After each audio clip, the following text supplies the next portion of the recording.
Hello friends, welcome back to my channel. আশা করি সবাই ভালো আছো তোমরা। আমিও মোটামুটি ভালোই আছি। আজকে সারাদিন কিমার কোনো খবর নেই। সত্যি আমি ভাবছি আজকে সারাদিন কিমার কোনো খবর নেই। পরে মনে পড়লো, মানে আমি সকালেই মনে পড়েছে, এমন নয় যে বিকেলের দিকে মনে পড়লো, সকালের দিকে মনে হলো আরে আজ তো সেই ফেমাস 24 মে, মানে সেই ইকোর্ট অ্যাপে দেখা হিয়ারিং ডেটটা। তাহলে সেই ডেট এবং খুব ব্যস্ততা, তাই কিমার কোনো খবর নেই। রাতে কি লাইভে আসবে, আসবে কি কোনো ভিডিও, নিজের আপডেট নিজেই দেবে না অন্য কেউ আমাদের দেবে, এইটুকুই আমাদের জানার খুব ইচ্ছে। যতই বলো সহ ক্রিয়েটার তো বটে, কাজে কি হলো কি না হলো আমাদেরও তো জানতে ইচ্ছা করে, করে কি না? তবে হ্যাঁ, এইটুকু খবর তো পেয়েছি, গেছিল কোর্টে এবং সেখানে তো কিছু হয়েছে, সেটা তার মুখ থেকেই তোমরা শুনতে পাবে, তোমরা জানতে পারবে। তাহলে চলো পুরো ভিডিওটা দেখো, অবশ্য করে স্কিপ করো না এবং আমার সঙ্গে থেকো। আমরা হলাম কন্ট্রোভার্সি ক্রিয়েটার, ঠিক কি না? কী করি না, লোকের কিছু ব্লগিংয়ের দোষ ত্রুটি দেখলে সেগুলোকে নিয়ে কিছু অ্যানালাইসিস করি, কিছু আমাদের মনের কি হচ্ছে অনুমান ভিত্তিক কথা এগুলো বলি। কোনো কাজ পছন্দ না হলে সেটাকে বলি এটা এরকম করতে পারতে, ওরকম করতে পারতে। অর্থাৎ ভুল ত্রুটি যদি কিছু দেখি সেগুলোকে টেনে এনে আলোচনা করে আমরা বলতে চাই যে সেগুলো যদি তোমরা রেকটিফাই করে নাও তাহলে তোমাদের ব্লগিংটা ভালো হয় বা আমাদের দেখতে ভালো লাগে। এবং আমাদের এই আলোচনা, সমালোচনার, রিয়াকশান, অ্যানালাইসিস যাই বলো না কেন, এগুলো দেখে আমাদের ভিউয়ার্স বা তোমাদের ভিউয়ার্স বা অল টোটাল ইউটিউব ভিউয়ার্স, নতুন ভিউয়ার্স তো আসে, সবসময় যে আমার নিজস্ব ভিউয়ার্স হবে এমন নয়, মোটামুটি যখন যেভাবে চলতে থাকে ভিডিও, সেই কারোর কখনো মনে হলে ভিডিওর মাধ্যমে আমাদের আগে দেখে এবং সেটাকে দেখে তোমাদের ভিডিও দেখতে যায়, অর্থাৎ যারা ব্লগার তাদের ভিডিও দেখতে যায়, এমনও হয়। আবার এমন অনেকে আছে যারা ব্লগারদের ভিডিও দেখে, এবার তাদের নিয়ে যদি অন্য কেউ কিছু বলে তখন সেই ভিডিওতে কি বলা হচ্ছে, অর্থাৎ তাদের নিয়ে আমরা কন্ট্রোভার্সি ক্রিয়েটাররা কি বলছি সেটা শুনতে ভিড় জমায়। ঠিক আছে, এইবার কি হয়, ওই ব্লগারের কিছু অ্যান্টি ভিউয়ার্স থাকে, কিছু তোমার পজিটিভ ভিউয়ার্স থাকে। এবার আমরা যদি তার অ্যান্টি বলি তাহলে তার অ্যান্টি ভিউয়ার্সরা আমাদের এখানে এসে ভিড় করে, আর যদি আমরা পজিটিভলি বলি না তোমার সবটা সুন্দর, তোমাকে ভালো লাগে, তোমার এই ভালো, তোমার সেই ভালো, মানে প্রশংসা করি, তাহলে তার পজিটিভ ভিউয়ার্সরা এসে আমাদেরও সমর্থন করে। তাহলে বুঝতে পারছো এখানে একটা দেওয়া নেওয়া চলে, অর্থাৎ controversy creator two blogger creator, সবাই ক্রিয়েটার। আমরা কন্ট্রোভার্সি করি আর ওরা ওদের লাইফস্টাইল দেখায়, সেটাও তো ক্রিয়েটিভ, কাজে তারাও ক্রিয়েটার। তাহলে দুজন ক্রিয়েটারের মধ্যে কি চলে, একটা সম্পর্কমূলক আদান প্রদান চলে। ঠিক আছে, সেটা আমি তার নেগেটিভ কন্ট্রোভার্সি করলেও আদান প্রদান চলে, পজিটিভ কন্ট্রোভার্সি করলেও আদান প্রদান চলে, দুটোই কিন্তু চলে। এমন নয় আমরা জাতশত্রু। এই যে আমি টন্দীপকে নানান কথা বলি, এমন নয় যে টন্দীপকে দেখলে আমি তাকে মেরে দেবো, এক্স্যাক্টলি নয়। আমি তার সমালোচনা করছি, তার কাজটা আমার পছন্দ হচ্ছে না, আমি সেটাকে বলছি, এটা হলো কথা। হয়তো বা সামনে দেখলে আমার খুব বন্ধুত্বমূলকই সম্পর্ক হবে, হতেই পারে, কারণ কাজটা আমার কাজের জায়গায় আর সম্পর্কটা আমার সম্পর্কের জায়গায়, এক্স্যাক্টলি। এবার টিনার উপর আমার একটু বেশি অনুভূতি কাজ করে, একটু বেশি ফিলিংস কাজ করে, কারণ ওর কষ্টটাকে আমি খুব নিজের মনে করে দেখি বা ওকে আমার খুব প্রাণের কাছের লোক লাগে, সেই জন্য ওর প্রতি আমার অনুভূতিটা একটু বেশি। হয়তো বা ওর সঙ্গে দেখা করলে আমি একটু বেশি ইমোশনাল হয়ে পড়বো, হতে পারে।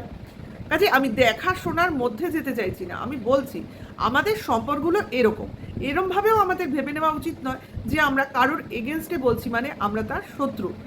আমি আশা করি বোঝাতে পারছি। এখানে আমাদের কাজ হচ্ছে সমালোচনা করা, এবং এই সমালোচনা বা আলোচনা যাই বলো না কেন, এটার মাধ্যমে যদি কারোর ভালো হয় বা কেউ তার ভুল ত্রুটিটা শুধরে নেয়, এটাই আমাদের মুখ্য লক্ষ্য, এর বাইরে কিন্তু কিছু নয়। তাই এই যে কাজগুলো, এই কাজগুলো করতে করতে অনেক ক্রিয়েটার খুব ব্যক্তিগত আক্রমণ করে ফেলে। ঠিক আছে, পার্সোনাল অ্যাটাক, এটা কিন্তু করা একদমই উচিত না, বিশেষ করে কারোর চেহারা নিয়ে। এই চেহারার উপর তো কারো কোনো ব্যক্তি বিশেষের হাত নেই। আমি মোটা বা আমি রোগা বা আমার গায়ের রং কালো, কি আমার গায়ের রং ফর্সা, কি আমার দাঁত উঁচু, কি আমার চোখ ছোট, কি আমার মাথায় চুল নেই, আমার মাথায় চুল আছে, এই যে ব্যাপারগুলো, কি আমার হাইট শর্ট লম্বা, সেটা ক্যামেরায় অতটা বোঝা যায় না, যাই হোক, সে যাই হোক, তার উচ্চারণ, তার জীবের দোষ, যেটাই বলো না কেন, এগুলোতে তো তার নিজের হাত নেই। কাজে এই যে বডি শেমিং বা তার নেচার বা তার স্বভাব, এইগুলোকে নিয়ে বা তার মানে স্বভাবটা চেঞ্জ করা যায়, ওটা নিয়ে আমরা তো বলেই থাকি, সেটা না, মানে যেটার উপর তার নিজস্ব হাত নেই, যেটা ভগবান প্রদত্ত, সেইগুলোকে নিয়ে বলাটা আমার খুব বাজে লাগে। কারণ এগুলো তো সে চেষ্টা করলেও ঠিক করতে পারবে না, তাহলে তাকে বলে কি লাভ? যেটা বললে সে শুধরোতে পারবে, তার স্বভাবটা, তার কথাবার্তার ধরনটা, তার ব্যবহারটা, আহ, তার আচার আচরণটা, এগুলোকে নিয়ে আমরা বলবো, যেটাকে সে রেকটিফাই করতে পারবে। তাই কিমা এই রাস্তা দিয়ে মোটেও হাঁটে না। সে সবসময় আক্রমণাত্মক একটা তার কন্ট্রোভার্সি চালায়, সবাইকেই ব্যক্তিগত শত্রু করে ফেলে। তারপরে যখন এই শত্রুতা করতে বাড়তে থাকে, ও কি করে না, একটা গালাগালি যেটা চলতো, এখন ইদানিংকালে ওর চলছে না, সেটা কেন কী জন্য বলতে পারবো না আমি, ও কেন এই একটা ছদ্মবেশ ধারণ করেছে, কারণ এটা ওর নেচার নয়। কারণ স্বভাব মানুষের বদলায় না, হয়তো সাময়িক একটা ছদ্মবেশ ধরে রয়েছে, মুখোশ পরে রয়েছে, কিন্তু মাঝে মাঝে সেটা ছিঁড়ে বেরিয়ে আসে। যাই হোক, সেটা কথা না, কথাটা হচ্ছে ওর এই যে প্রচেষ্টা, এই যে গালাগালি, এই যে খিস্তি দেওয়া, এই যে লোককে লোককে বাজে মানে কি বলবো, আক্রমণ করা যেটাকে বলে, এইগুলোকে ঠিক নেওয়া যায় না। এবং ও এগুলো লাইভে বসে করে, ভিডিওতে তো করেই, লাইভে বেশি করে, আমি দেখেছি লাইভটাই ও বেশি করে। এবং সেখানে যদি কোনো অ্যান্টি লোক এসে ওর সম্বন্ধে কিছু বলেছে, তার সঙ্গে দুর্ব্যবহার করে, তার সঙ্গে সঙ্গে ওর ভিউয়ার্সরাও দুর্ব্যবহার করে, যেগুলো ঠিক একটা কি বলবো, সভ্য ভদ্র কমিউনিটিতে চলে না। তা এই জন্যই ওর সম্বন্ধে একটা অ্যান্টি আমার মানে কি বলবো রিয়াকশন তৈরি হয়েছে। মানে এই জিনিসটা পছন্দের হয় না, মানুষকে, কাউকে ভালো লাগে, কাউকে খারাপ লাগে। অনেক ক্রিয়েটার তো আছে, সবাইকে যে একেবারে খারাপ লাগে তা তো নয়, তারা আমার অপোজিটে রয়েছে, তবুও তাদের আমার খারাপ লাগে না, কারণ অপোজিটে আছে বলেই তো আমি ফরে কথা বলছি। আমি যদি ফরেই সবসময় বলে যাই, তাহলে কিন্তু ভালো লাগবে না শুনতে। অপোজিটের লোক আছে বলেই লোক আমার ফরেরটা শুনতে আসছে। এই অ্যান্টি ব্যাপারটা না থাকলে কিন্তু শ্রুতিগোচর হয় না। কিন্তু সেটা কথা না, কথাটা হচ্ছে কিমার যে কন্ট্রোভার্সি, সেটা ঠিক নেওয়া যায় না। এরকম আরও কয়েকজন আছে, যদি বা তারা আস্তে আস্তে নিজেকে রেকটিফাই করছে, বা অনেকটাই করে নিয়েছে, বা ওই স্ট্যান্ডার্ডে, কিমার মতো স্ট্যান্ডার্ডে কিন্তু তারা সেভাবে করে না কোনো সময়, আস্তে আস্তে হয়তো বা পারছে বা করছে, বা কিমার মতো দু একজন আছে। কিন্তু কিমার যে স্ট্যান্ডার্ড এই টন্দীপের ক্ষেত্রে, এটা বড্ড বাড়াবাড়ি হয়ে গেছে। মানে হতে হতে হতে হতে ও ভাবছে প্রতিবারই আমি বিপদে পড়ছি, আর প্রতিবারই আমি যেমন বিপদ থেকে খুব সহজে বেরিয়ে আসতে পারছি, এবারও পারবো। বলে না, মানুষের একটা সহ্যের সীমা আছে, সেই সহ্যের সীমা পেরোতে কিছুটা হলেও সময় লাগে। মানুষ ভাবছে থাক থাক দেখি আর কত বাড়তে পারে, আর কত বাড়তে পারে। টিনার ক্ষেত্রে তাই হয়েছে, প্রথম দিকে অতটা গা মাখেনি, ভেবেছে ঠিক আছে বলছে বলুক, কত আর বলবে। কিন্তু বলতে বলতে বলতে বলতে টিনাকে নিয়ে যতক্ষণ বলেছে ও ততক্ষণ গায়ে মাখেনি। যখন ওর ফ্যামিলি, বাপের বাড়ির ফ্যামিলির প্রতিটা লোক, প্রতিটা মেম্বারকে নিয়ে অ্যাটাক করা শুরু করেছে, তখনই কিন্তু ও বিদ্রোহ করেছে। এবং তার জন্যই আজকে কিমা রানীর বসিরহাট ভ্রমণ।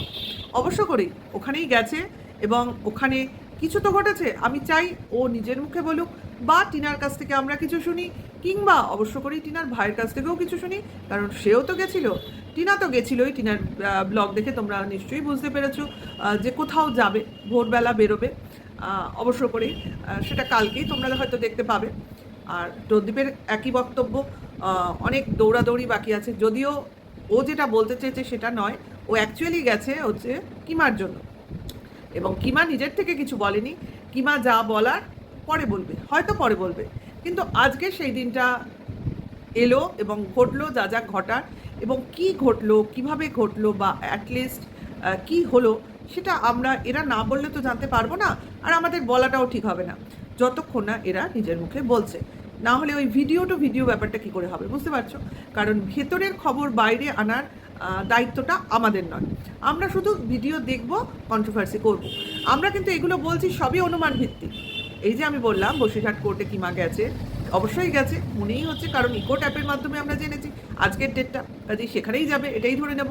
সঙ্গে সঙ্গে তোমার টিনার ব্লগে টিনাও বলেছে এক জায়গায় যাচ্ছি, তার থেকে আমি অনুমান করে নিচ্ছি ওখানেই যাবে, কারণ ওর বাকি যে হিয়ারিংটা সেটা অন্য সময় আছে আমরা জানি, যেটা হাইকোর্টে, সেটা এটা নয়।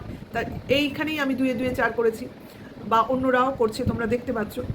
আর টন্দীপের ক্ষেত্রেও এটাই আমি ধরে নেব, কারণ হাইকোর্টের কেস এটা নয়। ও নিজে বলছে ওর হাইকোর্ট থেকে উকিল আসছে, নিশ্চয়ই আসবেই তো, ম্যাডামের উকিল না, ওই ম্যাডামের উকিল সবার জন্যই লড়বে, ওই ভাইয়ের জন্যও লড়বে, দিদির জন্যও লড়বে, সেই জন্যই সে আসছে, তার আগমন হচ্ছে। কাজেই দেখা যাক কি হয়েছে, এরা এদের ব্লগের মাধ্যমে আমাদের জানাক এবং অবশ্যই আমরা উৎসুক হয়ে বসে রয়েছি যে কী হয়েছে সেটা জানার জন্য। এবং কিছু তো হয়েছে। ভাই যখন ওখানে উপস্থিত ছিল, দিদির স্বার্থেই উপস্থিত ছিল, দিদির ফেভারেই উপস্থিত ছিল, এইটুকু শুধু বললাম, এর বেশি বলা আমার উচিত হবে না। তাহলে এখানেই আমি ভিডিওটা স্টপ করছি।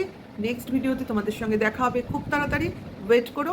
এবং আমার ভিডিওটা ভালো লাগলে লাইক কমেন্ট শেয়ার করো, আমার সঙ্গে থেকো। Tata, by.